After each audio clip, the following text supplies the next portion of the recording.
মেঘ বরাবরই খুব অভিমানী, অল্পতেই কান্না করে দেয়। আজ 10টা বেজে গেছে, এখনো মুখ ফুলিয়ে রুমে বসে আছে মেয়েটা। সারাদিন খাওয়া নেই। তড়িঘড়ি করে তানভীর বাড়িতে ঢুকে এসেই মাকে জিজ্ঞেস করে, মেঘ খেয়েছে? হালিমা খান সহসা উত্তর দিলেন, সন্ধ্যার পর থেকে এত ডাকছি, দরজা তো খুলছেই না। তানভীর আর কথা বাড়ালো না, তড়িৎ গতিতে ছুটে গেল বোনের দরজার সামনে। প্রথমে আস্তে করে ডাকলো, মেঘের সাড়া নেই। আচমকা চোয়াল শক্ত করে এক প্রকার চিৎকার দিল, মেঘ, তুই এই মুহূর্তে দরজা না খুললে তোর কপালে শনি আছে বলে দিলাম। মেঘ শোয়া থেকে এক লাফে উঠে বসলো। কয়েক সেকেন্ডে দৌড়ে গিয়ে দরজাটা খুলল। চোখ তুলে তাকানোর সাহস নেই বাইরের দিকে। আজ পর্যন্ত তানভীর মেঘের গায়ে হাত তোলেনি, শুধু ধমকই দেয়। কিন্তু ভাইকে এক বিন্দু বিশ্বাস করে না মেঘ। কখন আবির ভাইয়ের মতো নাকে মুখে মারবে থাপ্পড়, বিশ্বাস নেই। দরজা খুলতেই নরম স্বরে তানভীর বলল, খেতে যা। মেঘ তানভীরের এত নরম স্বর কোনোদিন শোনেনি। ভাবতেই পারছে না বাইয়া তাকে এত ভালোবেসে খেতে বলছে। তানভীর বলল, খাওয়া শেষ হলে তোর ফোনটা দিস, তোকে একটা ফেসবুক আইডি খুলে দিব। তানভীরের এমন কথায় মেঘ আহাম্মক বনে গেল। তানভীর ভাই বরাবরই এরকম, নিজেই জারবে, এরপর নিজেই আদর করবে। কিন্তু আজকের বিষয়টা সম্পূর্ণ ভিন্ন। এত নরম স্বর কখনো শুনেনি এর আগে। নিমিষেই মনটা খুশিতে ভরে গেল মেঘের। খাবার টেবিলে বসে আপন মনে খাচ্ছে মেঘ। আজকে তোর পছন্দের অনেক রেসিপি আছে। একটু একটু করে সব চেক করেছে, কিন্তু রাগে ফুসফুস করছে মেঘের আম্মু হালিমা খান। হালিমা খান বলল, সন্ধ্যা থেকে যে তোকে এতবার ডাকতে গেলাম, বের হলি না কেন? ঠিকই বাইয়ের বয়ে বের হয়ে আসলি। আমাকে কেন কষ্ট দেস? তোকে কে কি বলে 2 দিন পর পর না খেয়ে পড়ে থাকিস? কিছুদিন পরে যে অ্যাডমিশন, না খেলে পড়বি কিভাবে? আর না পড়লে ভর্তি হবি কিভাবে? তুইও তোর ভাইয়ের মতোই হচ্ছিস, যে সারাদিন বন্ডের মতো টুই টুই করে ঘুরে, আর তুইও এখন তার ভাব নিচ্ছিস। খেয়ে না খেয়ে রুমে পড়ে থাকিস। আর শোন, মেয়ে মানুষের এত রাগ জেদ ভালো না। তোর এই রাগ জেদ সামলানোর জন্য আমরা সারা জীবন তোর পাশে থাকবো না। এতটুকু বলতেই চোখ পড়ে ড্রয়িং রুমে দাঁড়ানো আবিরের দিকে। আবিরের চাউনিতে পরিষ্কার রুষ্টতা, শ্যামবর্ণের মুখমণ্ডল কালো দেখাচ্ছে। কড়া কণ্ঠে মামুনির দিকে তাকিয়ে প্রশ্ন করলো, কি হয়েছে? পুরুষালী কণ্ঠে আঁতকে উঠল মেঘ। হালিমা খান গলা নামিয়ে উত্তর দিল, খায় না ঠিক মতো, পড়াশোনা করে না, কি করবো ওকে নিয়ে? আবির পূর্বের অভিব্যক্তি বজায় রেখে উত্তর দিল, ওকে কিছু বলো না। কাল থেকে মেঘ টাইম টু টাইম খাবে। একটু এদিক সেদিক হলে সেটা আমি দেখব। আবিরের কথায় খুশি হলো হালিমা খান। কিন্তু মেঘ খুশি হবে নাকি ভয় পাবে তা বুঝে উঠতে পারল না। এত বছর অভিমান করে মাঝে মাঝে না খেয়ে থাকলে তানভীর এসে দমকে বা বুঝিয়ে খাওয়াতো। এখন সেই দায়িত্ব নিতে যাচ্ছে আরো একজন। দুজন মিলে মেঘকে শাসন করবে, ভাবতেই মেঘের বুক কেঁপে ওঠে। আবার মনের মধ্যে অন্যরকম প্রশান্তিও কাজ করে মেঘের।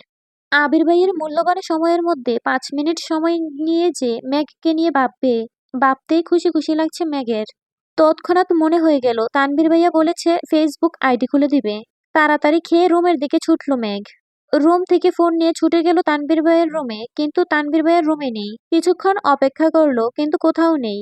মোবাইল নিয়ে নিজের রুমে ঢুকতে যাবে, হঠাৎ শুনতে পেল তানভীরের কণ্ঠ। কিন্তু কোথায় আছে? বাধ্য হয়ে মেঘ জোরে ডাক দিল, ভাইয়া। মেঘ। তানভীর পাশের রুম থেকে উত্তর দিল, আবির ভাইয়ের রুমে আমি, আয়। আবির ভাই নামটা শুনেই মেঘের বুকটা হু হু করে উঠে চিন্তায়। নিজেকে নিজে সাহস দেওয়ার চেষ্টা করলো।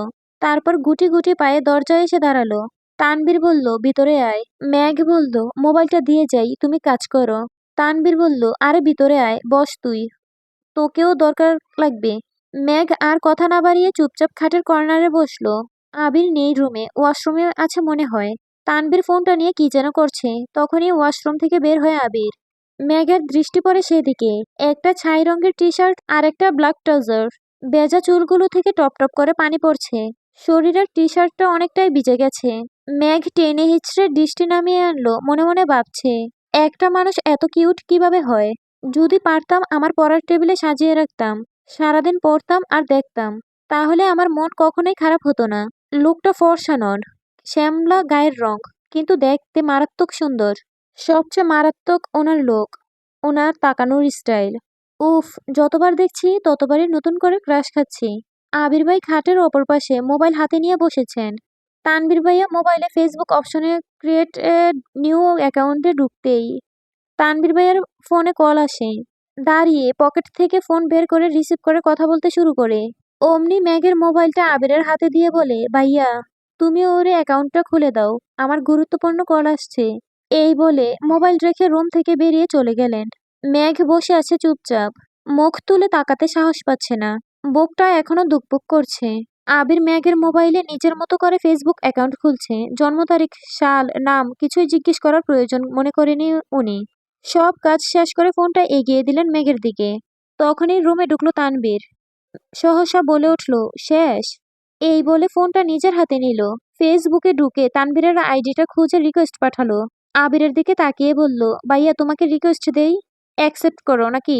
আবির গম্ভীর কণ্ঠে বলল, আমায় রিকোয়েস্ট দিতে হবে না। তানবীর কথায় পাত্তা না দিয়ে কয়েক সেকেন্ড পর বলল, ভাইয়া তোমায় রিকোয়েস্ট পাঠিয়েছি, অ্যাকসেপ্ট করে নিও, না হলে আমার ছোট্ট বোনটা কষ্ট পাবে। আবির তীক্ষ্ণ দৃষ্টিতে তাকিয়ে আছে তানবীরের দিকে। মেঘ মনে মনে খুশিই হলো ভাইয়ের কথায়। মেঘের তো কখনোই সাহস হতো না আবিরকে রিকোয়েস্ট পাঠাবার বা অ্যাকসেপ্ট করার কথা বলার। তানভীর সেদিকে গুরুত্ব না দিয়ে মেঘের হাতে ফোনটা দিয়ে বলল, তুই এখন যা, আমি আর ভাইয়া অ্যাকসেপ্ট করে নিব। তুই কি করছিস না করছিস সব নজরে নজরে রাখবো কিন্তু। মেঘ কোনো কথা না বলে মাথা নিচু করেই রুমে চলে আসলো মোবাইল নিয়ে। মেঘ রুমে এসে বিছানায় শুয়ে ফেসবুকে ঢুকতেই নজরে পড়ল সাজ্জাদুল খান আবির, অ্যাকসেপ্ট ইউর ফ্রেন্ড রিকোয়েস্ট। মেঘ শোয়া থেকে উঠে বসে। মেঘের খুশি দেখে কে? ফ্রেন্ড লিস্টে একমাত্র ফ্রেন্ড, সেটাই আবির ভাই। তার একটা স্ক্রিনশট রেখে দিল মেঘ। তার 5 মিনিট পর অ্যাকসেপ্ট করলো তানভীর ভাই। আবির ভাইয়ের আইডিতে ঢুকলো। প্রোফাইল পিকটা নতুন কেনা বাইকে বসা, একদম ওয়াও। কাভার ফটো সবুজ ঘাসের মাঝে বাইকটা রাখা, তার সামনে বাইকে হেলান দিয়ে বসা আবির ভাই। ছবিটা ও মাই গড, ওয়াও। সবগুলো ছবি দেখে দেখে ডাউনলোড করছে মেঘ। যত দেখছে ততই পাগল হয়ে যাচ্ছে মেয়েটা। মনে হয় পাবনা যেতে বেশি দিন লাগবে না। তারপর মোবাইল রেখে ঘুমানোর চেষ্টা করলো। চোখ বন্ধ করতেই চোখের সামনে ভেসে আসছে একটার পর একটা স্টাইলিশ ছবি। কখন যেন ঘুমিয়ে পড়েছে মেয়েটা। আজ শনিবার, আবিরের অফিসে যাওয়ার দিন। সকাল সকাল উঠে শাওয়ার নিয়ে ফিটফাট হয়ে রেডি হয়ে পড়েছে আবির। 7:30 বাজে মাত্র। নিজের রুম থেকে বের হয়ে করিডোর দিয়ে দ্রুত হাঁটছে। হঠাৎ মেঘের দরজার সামনে এসে দাঁড়িয়ে দরজায় ডাক দেয়। দুবার ডাকতেই ঘুমন্ত মেঘ ঘুমে ডলতে ডলতে দরজা খুলে সামনে দাঁড়িয়ে আছে আবির ভাই। নিজের চোখকে যেন বিশ্বাসই করতে পারছে না। প্রথমে ভাবছে এটা স্বপ্ন, তারপর এদিক সেদিক তাকিয়ে বুঝলো এটা বাস্তব। আচমকা এইভাবে আবিরকে দাঁড়ানো দেখে বেবাচাকা খেলো মেয়েটা। মেঘের চেহারায় নিদ্রিত ভাবটা লেপ্টে আছে এখনো। আবির পূর্ণ দৃষ্টিতে পরখ করলো অষ্টাদশীর রঙা মুখ আবির। তারপর চোখ সরিয়ে নিয়ে বলল, 5 মিনিটের মধ্যে খেতে আয়। পুনরায় দ্রুত গতিতে হাঁটা দিল। আবিরের অযাচিত উপস্থিতি নাড়িয়ে দিয়েছে মেঘের মস্তিষ্ক। হঠাৎ মনে পড়ে গেল 5 মিনিটে নিচে যেতে হবে। তৎক্ষণাৎ ছুটল ওয়াশরুমে। 5 মিনিটের মধ্যে নিচে উপস্থিত হলো মেঘ। এই সময়ে মেঘকে খাবার টেবিলে দেখে অবাক হলো সকলে। 2 বছর যাবৎ মেয়েটা সকালে সবার সাথে খায় না। প্রাইভেট থাকলে আগে খায়, না হয় সবাই অফিস বা স্কুলে চলে গেলে তারপর খেয়ে কলেজে যায়। হালিমা খান ছুটে আসলেন মেয়ের দিকে। আয় আয় বস মা, কি খাবি বল। টেবিলের কাছে আসতেই দেখলো একটা চেয়ারই ফাঁকা, সেটার আবির ভাইয়ের বিপরীতে। কিন্তু এখানে বসার বিন্দু পরিমাণ ইচ্ছে নেই তার, কারণ আবির ভাইয়ের আশেপাশে থাকলে মেঘ কেমন একটা ঘুরে থাকে।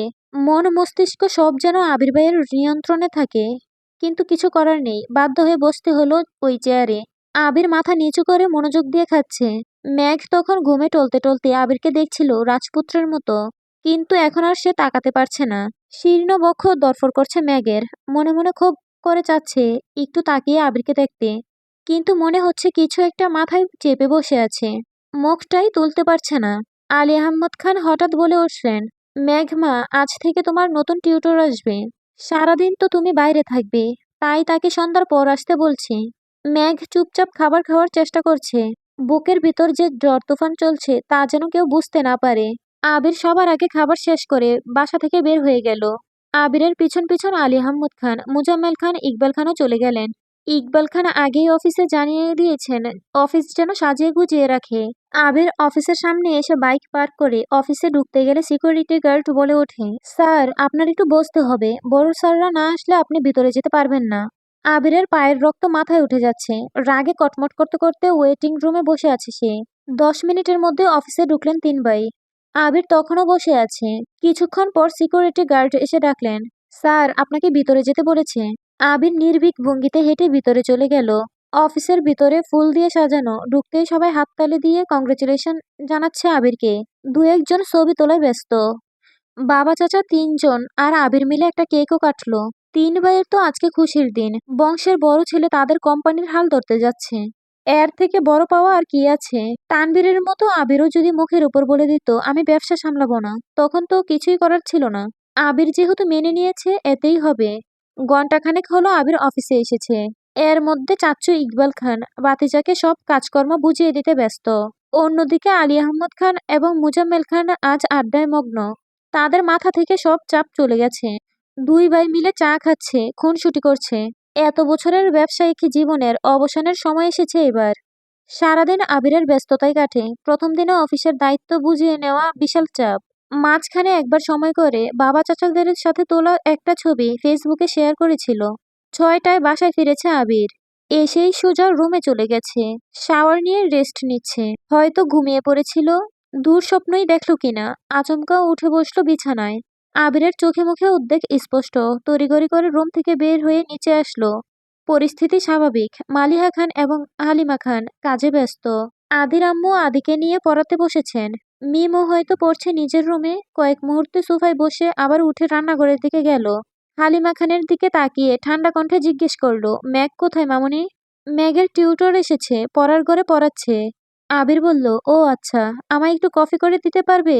হালিমা খান বলল, একটু অপেক্ষা করো বাবা, এখনই দিচ্ছি। আবির ছোটবেলা থেকেই নিজের মা হালিমা খানকে আম্মু, তানভীরের আম্মুকে মামুনি আর আদির আম্মুকে কাকিয়া বলে অভ্যস্ত। এত বছরেও তার ডাকে পূর্বের মতো নিষ্ঠতা মিশে আছে। সোফায় বসে কফি খাচ্ছে আর মোবাইল ঘাটাঘাটি করছে। 20 মিনিট পর পড়ার রুম থেকে বের হলো একজন ছেলে। বয়স হয়তো 20 থেকে 23 হবে। 5 ফুট 7-8 ইঞ্চি লম্বা, চোখে চশমা। হালিমা খানকে বলল, আন্টি আজ আসি, আবার কাল আসবো। হালিমা খান হাসি মুখে বললেন, আচ্ছা ঠিক আছে। এদিকে আবিরের কোমলতা পাল্টে গেল, চটে গেল ভীষণ। সব এগে ঘুষি বসালো সোফার পাশের দেয়ালে। আবিরের চোখ আগুনের মতো লাল হয়ে গেছে। এক মুহূর্তও বসলো না। সূর্য উঠে দপদপ করে সিঁড়ি দিয়ে উঠে নিজের রুমে চলে গেল।